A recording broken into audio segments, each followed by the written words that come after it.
ఒక క్వశ్చన్ అడుగుతాను. మీకు ఎప్పుడైనా కోల్డ్ వాటర్ తాగినప్పుడు లేదా ఐస్ క్రీమ్ తిన్నప్పుడు సడన్గా కరెంట్ షాక్ తగిలినట్టుగా పెయిన్ వస్తుందా?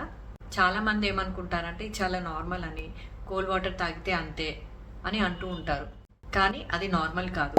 ఇది మీ టూత్ యొక్క వార్నింగ్ సిగ్నల్ అయి ఉండొచ్చు. ఈ వీడియోలో కోల్డ్ వాటర్ తాగితే పెయిన్ ఎందుకు వస్తుంది, అది డేంజరస్ ఎప్పుడు అవుతుంది, అండ్ దాన్ని ఇంట్లో మనం ఎలా తగ్గించుకోవచ్చు అనే విషయాలన్నీ సింపుల్గా చెప్తాను. మరొక విషయం, వీడియో ఎండ్లో ఒక సిమ్టమ్ చెప్తాను.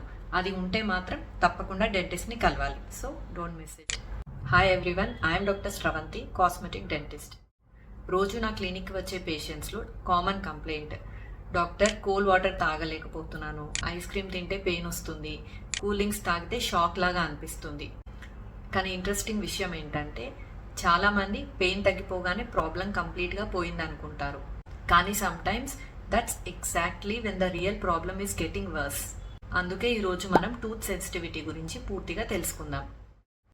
కొన్ని మంత్స్ బ్యాక్ ఒక 28 year old పేషెంట్ ఒకతను నా క్లినిక్ వచ్చాడు. తన మెయిన్ కంప్లైంట్ ఏంటంటే కోల్డ్ వాటర్ తాగినప్పుడు పెయిన్ వస్తుంది అని. సో ఎప్పటి నుంచి అని అడిగాను.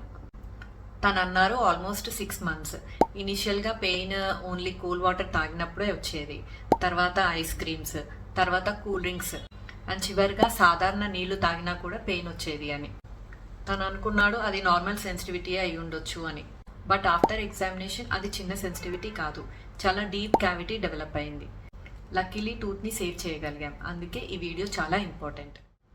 కానీ అసలు క్వశ్చన్ ఏంటంటే కోల్డ్ వాటర్ మాత్రమే ఎందుకు పెయిన్ ఇస్తుంది, హాట్ కాఫీ కొంతమందికి పెయిన్ ఎందుకు ఇవ్వదు, ఐస్ క్రీమ్ ఎందుకు ఇస్తుంది? దీనికి ఆన్సర్ తెలుసుకోవాలంటే ముందుగా మన టూత్ లోపల ఎలా ఉంటుందో అర్థం చేసుకోవాలి. యాక్చువల్లీ ప్రతి టూత్లో 3 ఇంపార్టెంట్ లేయర్స్ ఉంటాయి. So first enamel. ఇనామెల్ అనేది మన బాడీలోనే హార్డెస్ట్ టిష్యూ. అంటే ఐరన్ కంటే స్ట్రాంగ్ అని కాదు, కానీ మన బాడీలో న్యాచురల్గా ఉండే వాటిల్లో అట్మోస్ట్ హార్డెస్ట్ టిష్యూ అనమాట. దీని పని ఏంటంటే మన టూత్ని హీట్, కోల్డ్, ప్రెషర్ నుంచి ప్రొటెక్ట్ చేస్తుంది. అంటే మీరు ఐస్ క్రీమ్ తిన్నా, కూల్ వాటర్ తాగినా ఇనామెల్ హెల్దీగా ఉంటే పెయిన్ రాదు. ఒకవేళ ఇనామెల్ డ్యామేజ్ అయి ఉంటే నెక్స్ట్ సెకండ్ లేయర్ వస్తుంది, దాన్ని డెంటిన్ అంటాం. ఈ డెంటిన్లో చాలా చిన్న చిన్న ట్యూబ్యూల్స్ ఉంటాయి. ఈ ట్యూబ్యూల్స్ని డెంటినల్ ట్యూబ్యూల్స్ అంటాం. ఈ ట్యూబ్యూల్స్ లోపల ఫ్లూయిడ్ ఉంటుంది, దాన్ని డెంటినల్ ఫ్లూయిడ్ అంటాం. ఇది డైరెక్ట్గా టూత్ నర్వ్కి కనెక్ట్ అయి ఉంటుంది. ఇప్పుడు ఇమాజిన్ చేయండి, మీరు ఐస్ వాటర్ తాగారు, ఇనామెల్ ఆల్రెడీ థిన్ అయి ఉంటే కోల్డ్ వాటర్ డెంటిన్కి టచ్ అయినప్పుడు ట్యూబ్యూల్స్ కాంట్రాక్ట్ అవుతాయి. దానివల్ల లోపల ఉన్న ఫ్లూయిడ్ సడన్గా మూవ్ అయ్యి టూత్ నర్వ్ని టచ్ అవుతుంది. అప్పుడు బ్రెయిన్కి సిగ్నల్ వెళ్తుంది డేంజర్ అని. అదే మీరు ఎక్స్పీరియన్స్ అయ్యే షార్ప్ పెయిన్. అందుకే చాలామంది కరెంట్ షాక్ తగిలినట్టుగా ఉంది అని అంటుంటారు. ఇప్పుడు నెక్స్ట్ క్వశ్చన్, ఇనామెల్ డ్యామేజ్ అవ్వడానికి మెయిన్ రీజన్స్ ఏంటి? చాలామంది అనుకునేది షుగర్, కానీ షుగర్ ఒక్కటే రీజన్ కాదు. యాక్చువల్లీ రోజు మనం చేసే చిన్న చిన్న మిస్టేక్స్ వల్లే చాలామందికి టూత్ సెన్సిటివిటీ వస్తుంది. ఆ మిస్టేక్ ఏంటో ఇప్పుడు చూద్దాం. ఇప్పుడు మనం తెలుసుకోబోయేది నా టూత్ సెన్సిటివ్ ఎందుకు అయ్యాయి. నిజానికి టూత్ సెన్సిటివిటీకి ఒక రీజన్ కాదు, 5 కామన్ రీజన్స్ ఉంటాయి. వాటిలో మీకు ఏది ఉందో వీడియో ఎండ్ వరకు మీరే ఐడెంటిఫై చేయగలుగుతారు. Number 1, hard brushing. చాలామంది ఏమనుకుంటారంటే గట్టిగా బ్రష్ చేస్తే టీత్ క్లీన్ అవుతాయని, కానీ అది రాంగ్. మన టీత్ని ఫ్లోర్ లాగా గట్టిగా రుద్దాల్సిన అవసరం లేదు. హార్డ్ బ్రష్ లేదా ఫోర్స్ ఎక్కువ వాడితే ఇనామెల్ స్లోగా వేరవుతూ ఉంటుంది, అండ్ గమ్స్ కూడా వెనక్కి తగ్గుతాయి. దాని రిజల్ట్ కోల్డ్ వాటర్ తాగినప్పుడు పెయిన్ వస్తుంది. అందుకే always use soft Brazil tooth brush. Brush hard కాదు, బ్రష్ స్మార్ట్. కానీ సాఫ్ట్ బ్రష్ యూజ్ చేసే వాళ్ళకు కూడా సెన్సిటివిటీ వస్తుంది. ఎందుకు? Second reason, acidic foods and drinks. Lemon water, soft drinks, energy drinks, vinegar ఇలాంటివి ఎక్కువగా తీసుకుంటే ఇనామెల్ స్లోగా థిన్ అవుతూ వస్తుంది. దానివల్ల కోల్డ్ తీసుకున్నప్పుడు పెయిన్ రావచ్చు. ఒక కామన్ మిస్టేక్, లెమన్ వాటర్ తీసుకున్నప్పుడు వెంటనే బ్రష్ చేయకండి. అట్లీస్ట్ 30 minutes వెయిట్ చేసి బ్రష్ చేయండి. కానీ ఇప్పుడు చెప్పబోయే రీజన్ చాలా డేంజరస్. ఇది చాలా మందికి ఉందని కూడా తెలీదు. Third reason, hidden cavity. చిన్న క్యావిటీ ఉండి పెయిన్ లేకపోయినా సమ్టైమ్స్ క్యావిటీ టూత్ లోపల ప్రోగ్రెస్ అవుతూ ఉండొచ్చు. అలాంటి టైంలో స్టార్టింగ్లో కోల్డ్ వాటర్ తాగినప్పుడు మాత్రమే పెయిన్, తర్వాత స్వీట్స్, తర్వాత హాట్ కూడా, చివరికి కాన్స్టెంట్ పెయిన్. అందుకే పెయిన్ తగ్గింది కదా అని ప్రాబ్లం పోయిందని కాదు, సమ్టైమ్స్ అది సీరియస్ స్టేజ్కి కూడా వెళ్ళొచ్చు. Number 4, gum recession. మన టూత్ రూట్ పైన ఇనామిల్ ఉండదు. సో ఎప్పుడైతే గమ్స్ వెనక్కి తగ్గుతాయో రూట్ ఎక్స్పోజ్ అవుతుంది. అప్పుడు కోల్డ్ వాటర్, ఐస్ క్రీమ్, చల్లగాలి తగిలినా కూడా పెయిన్ రావచ్చు. దీనికి రీజన్స్ ఏమై ఉండొచ్చు?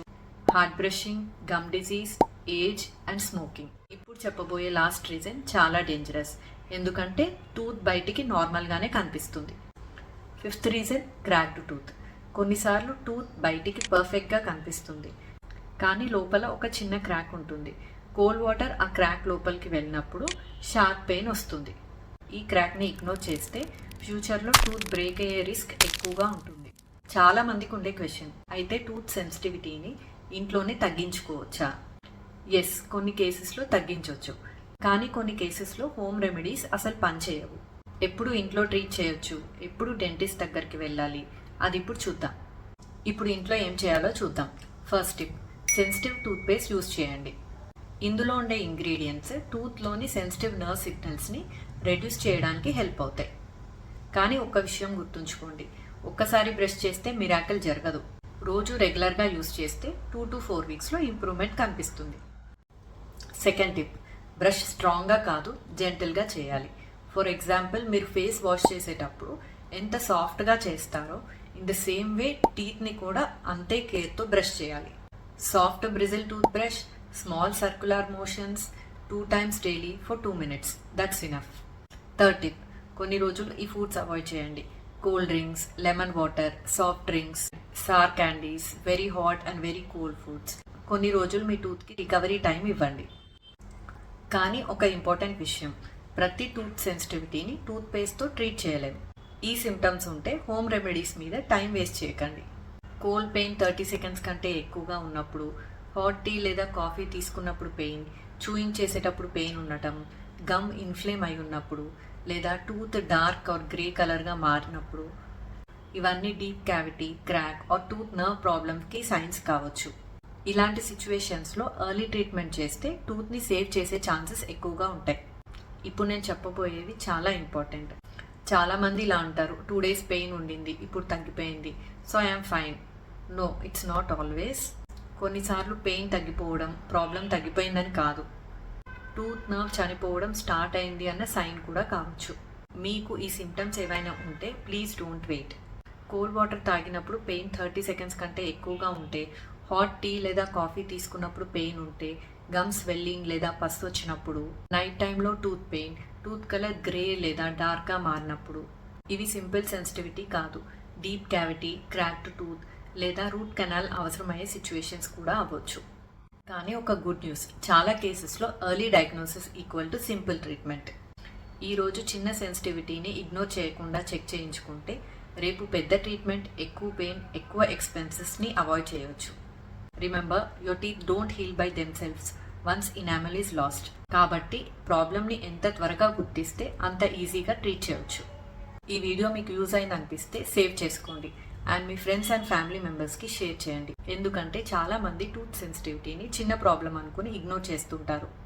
కోల్డ్ వాటర్ తాగినప్పుడు మాత్రమే పెయిన్ వస్తుందా, లేక హాట్ డ్రింక్స్ తీసుకున్నప్పుడు కూడా పెయిన్ వస్తుందా? కామెంట్స్లో చెప్పండి. I'm doctor Sravanthi, cosmetic dentist. మళ్ళీ నెక్స్ట్ వీడియోలో కలుద్దాం. Until then keep smiling. Bye.